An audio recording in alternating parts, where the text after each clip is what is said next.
اعوذ باللہ السمیع العلیم من شر الشیطان اللعین الرجیم بسم اللہ الرحمن الرحیم الحمد للہ والصلاة علی اہلہا اما بعد اللہم کل ولیک الحجۃ ابن الحسن صلواتک علیہ وعلی آبائہ فی هذه الساعة وفی کل ساعة ولیا وحافظا وقائدا وناصرا ودلیلا وعینا حتى تسكنه أرضك طوعا وتمتعه فيها طويلا بفضلك ورحمتك يا أرحم الراحمين. أما بعد، قال الحكيم في محكم كتابه بسم الله الرحمن الرحيم شهر رمضان الذي أنزل فيه القرآن هدى للناس وبينات من الهدى والفرقان. ڈی ٹی وی کی جانب سے ماہ مبارک رمضان سن 1441 ہجری کی براہ راست نشریات پیش کی جا رہی ہیں، اگرچہ بیچ میں ایک دو پروگرام مس ہو گئے اور وقفہ رہا، جس میں یقیناً جو ہے وہ کوشش کی جا رہی تھی کہ پروگرام متاثر نہ ہو، لیکن مصروفیات کی بنیاد پر جو ہے یہ پروگرام تسلسل نہیں پا سکا. امید رکھتے ہیں کہ اس ماہ مبارک رمضان کا آخری عشرہ جو کہ عشرہ مغفرت ہے، اس پروگرام کی وساطت سے ہم امید رکھتے ہیں کہ اللہ رب العزت اس عشرہ مغفرت اور اس ماہ مبارک میں ہم سب کے روزوں کو اپنی بارگاہ میں قبول فرمائے، جو عبادات انجام دی گئی ہیں اسے اپنی بارگاہ میں مقبول قرار دے، اور اگر کوئی کمی کسر رہ گئی ہو تو اسے اپنے فضل و کرم کی طفیل اسے پورا کر کے اسی انداز میں ہمارے روزے، ہماری عبادات اور ہمارے وہ نیکیاں کہ جو اس ماہ مقدس میں انجام دی گئیں، ان کا وہ اجر و ثواب ہم سب کو عطا کرے کہ جس کا پروردگار نے وعدہ فرمایا. ماہ مبارک رمضان اگر دیکھا جائے تو اس عشرہ مغفرت میں جہاں مغفرت کی خوشخبری ہمیں دیتا ہے، نوید دیتا ہے، وہیں پر ہمیں آہستہ آہستہ ہم سے رخصت بھی ہو رہا ہے، رخصت کا پیغام بھی دے رہا ہے. اور ظاہر ہے کہ آخری عشرہ اتنا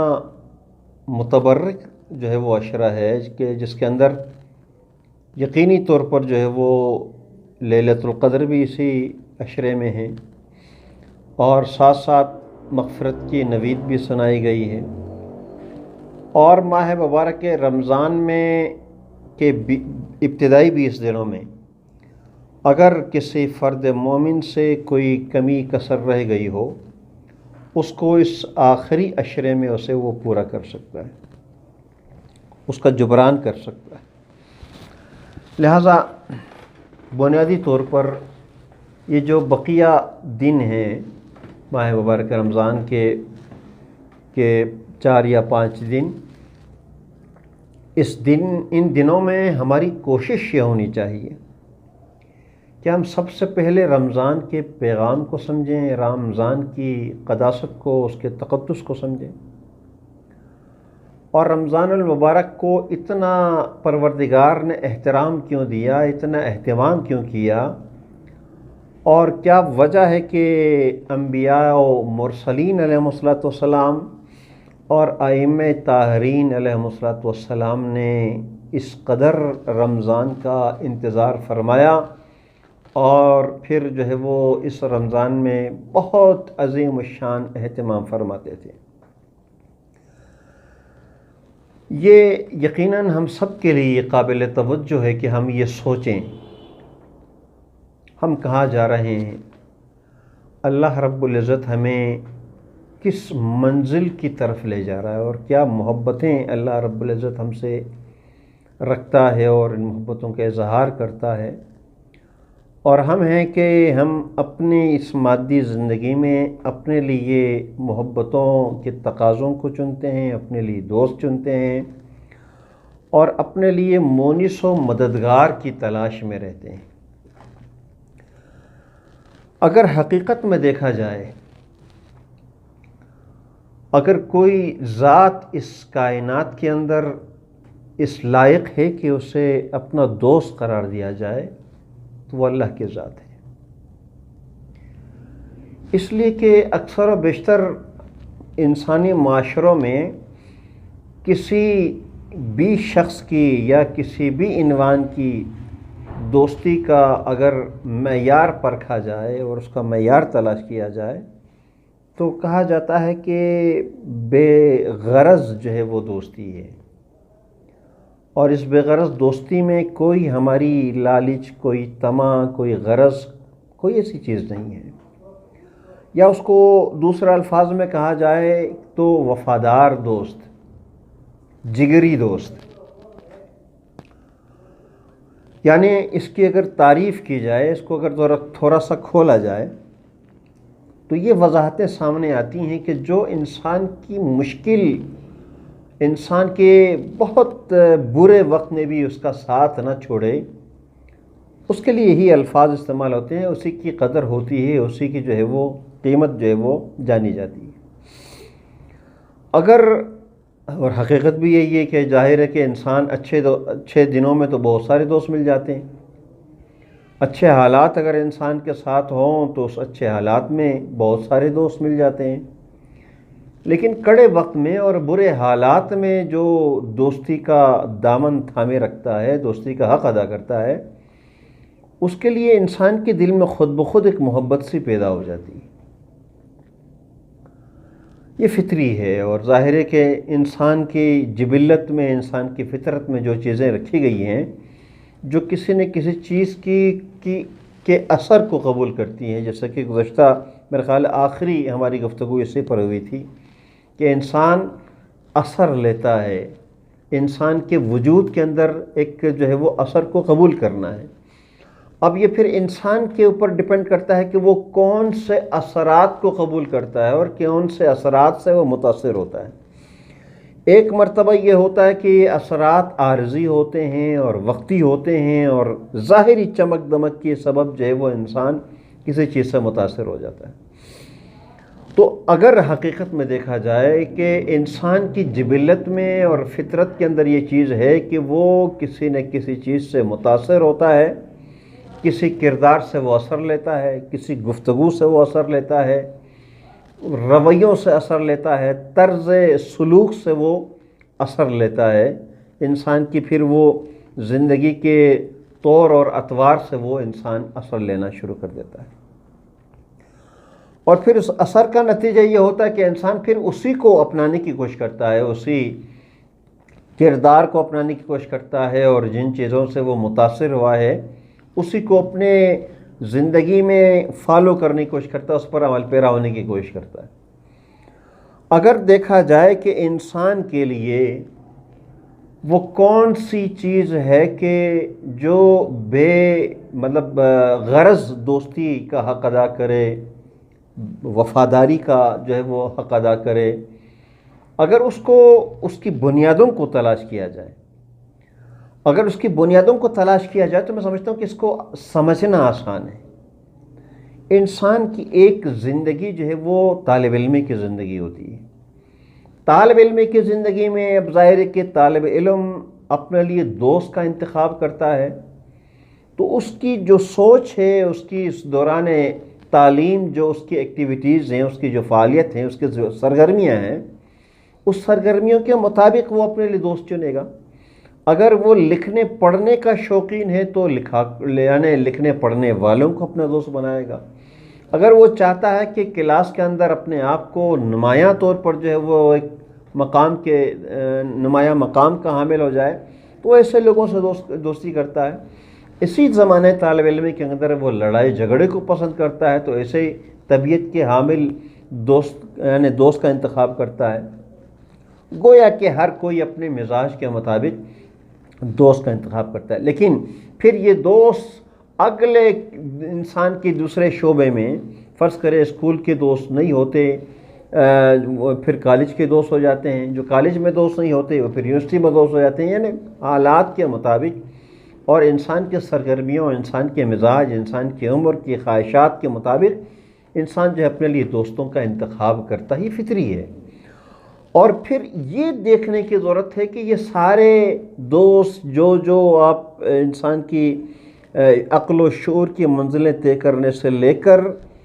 اس آخری جو ہے وہ دن تک جو اس دنیا میں اس نے گزارنا ہے، وہاں تک اس کے دوستوں کے اندر تبدیلیاں آتی رہتی ہیں، حالات کے مطابق، زمانے کے مطابق، اور پھر جو انسان کے اوپر جو یعنی عوارض، جو عارضی چیزیں انسان کے اوپر جو ہے وہ طاری رہتی ہیں، اس کے مطابق دوستوں کے اندر تبدیلی آتی ہے۔ لیکن کچھ ایسی ہستیاں، ایسی چیزیں، ایسی شخصیات، ایسے یعنی کردار اس دنیا کے اندر موجود ہیں کہ جو انسان کا کبھی بھی ساتھ نہیں چھوڑتے۔ اب دیکھیں، انسان عام طور پر اپنے بچپن کے دوست کچھ اور رکھتا ہے، لڑکپن کے دوست کچھ اور رکھتا ہے، جوانی کے کچھ اور رکھتا ہے، اور جوانی کے بعد پھر وہ جب ایک معاشرے کے اندر ایک نام بن جاتا ہے، وہ ایک گھرانے کا سربراہ بن جاتا ہے، تب اس کے حالات کچھ اور ہو جاتے ہیں۔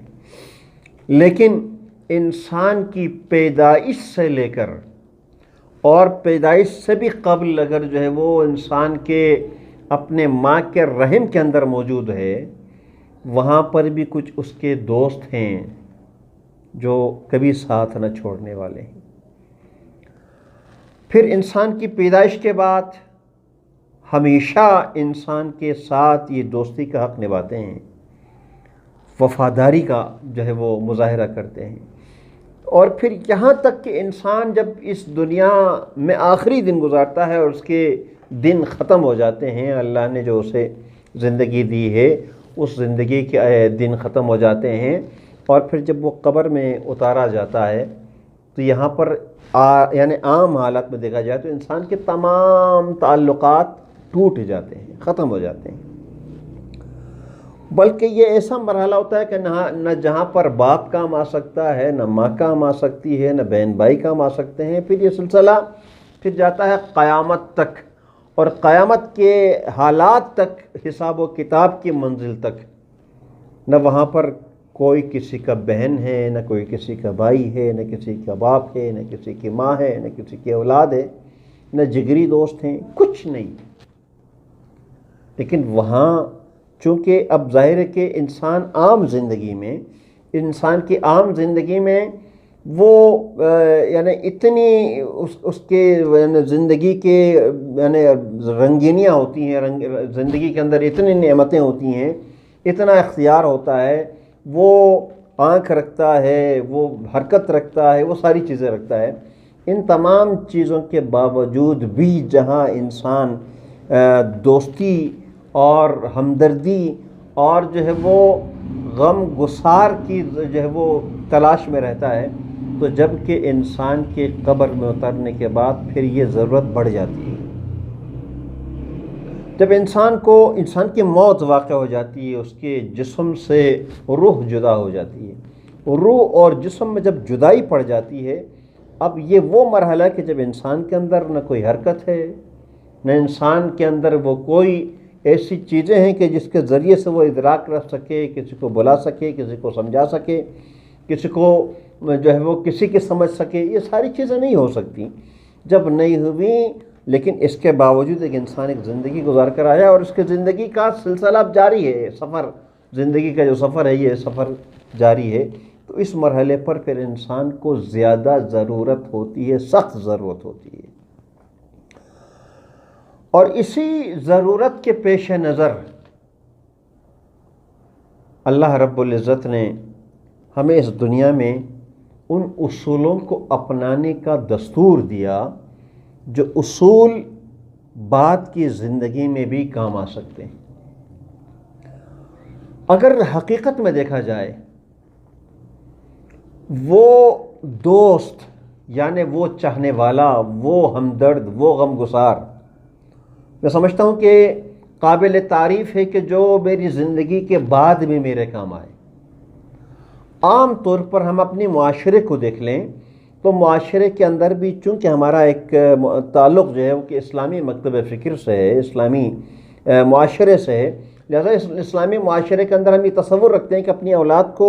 اچھی تربیت دو، اپنے اولاد کو قرآن کی تعلیم دو، اپنے اولاد کو اچھے یعنی اعمال سکھلاؤ، تاکہ کم سے کم انسان کی موت کے بعد یہ اولاد اپنے والدین کو تو یاد کر سکیں، والدین کو جو ہے وہ فراموش نہ کر سکیں، والدین کے لیے یعنی کچھ نہ کچھ جو ہے وہ بیچتے رہیں۔ کیوں یہ تصور کیوں ہے؟ اس لیے تصور ہے کہ وہ جو زندگی ہے جہاں پر انسان کی جسم اور جان میں جدائی پڑ جاتی ہے، وہ سفر جاری ہے، انسان بے بس ہے۔ جیسے آج کورونا کے حالات میں انسان کی بے بسی نظر آئی، وہ ایٹمی طاقتیں آج بے بس نظر آتی ہیں، وہ معیشت کے چودھری جو ہے وہ آج ہاتھ ملتے رہ گئے، وہ جو اپنی یعنی حکومت جو ہے وہ ہم ہر جگہ دیکھنا چاہتے تھے، آج وہ الٹے قدموں پیچھے ہٹ رہے ہیں۔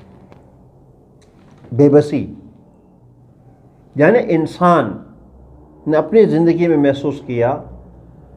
کسی ملک کو پیسوں کی ضرورت تھی، اسی پیسوں کے بل بوتے پر وہ خریدتے تھے، اس کے نظام کو، اس کے ذہن کو، اس کی سوچ کو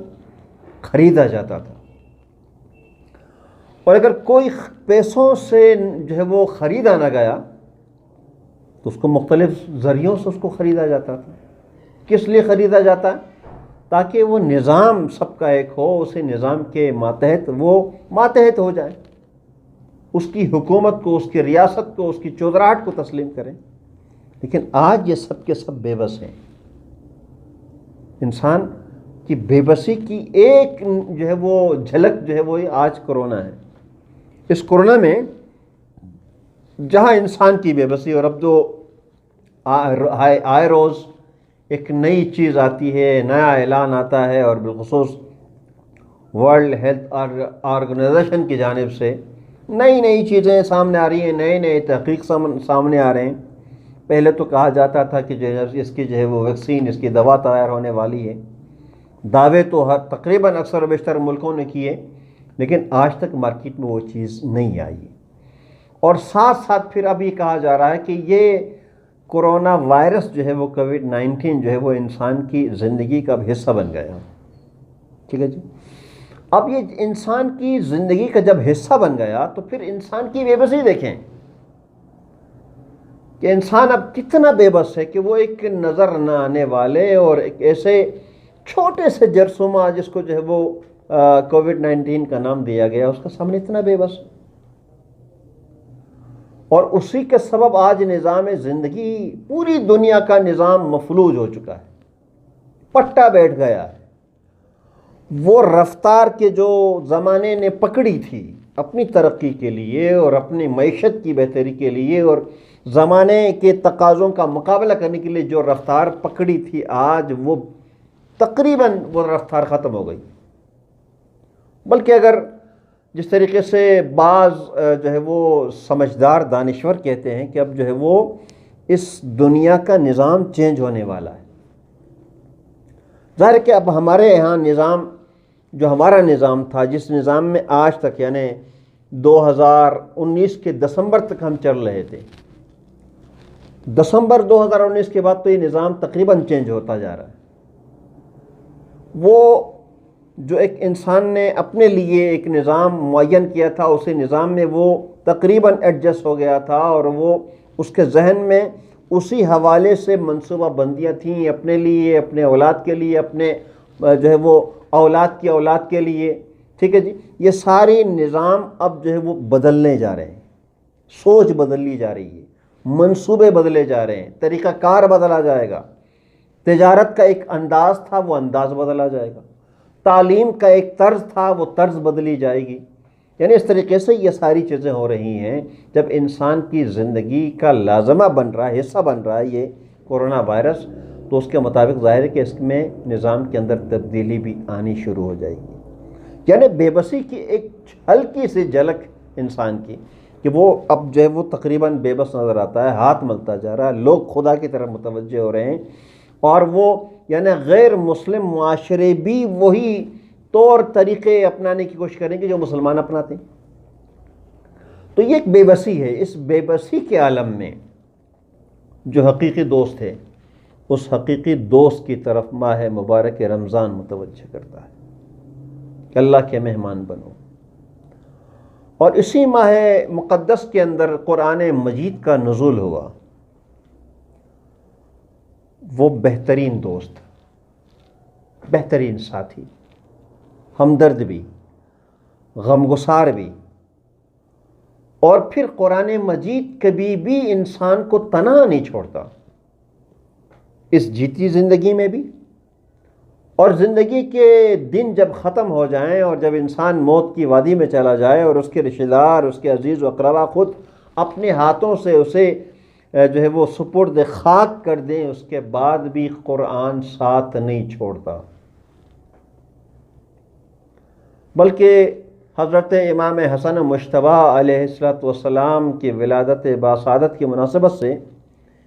ایک تصور دیا تھا میں نے کہ ائمہ اہل بیت اطہار علیہ السلام کو جو عظمت اور جو فضیلت اللہ رب العزت نے عطا کی ہے، اس کو دنیا کا کوئی بھی انسان مقدس ترین کیوں نہ ہو، وہ انسان نہیں پہنچ سکتا۔ وہ کیا ہے؟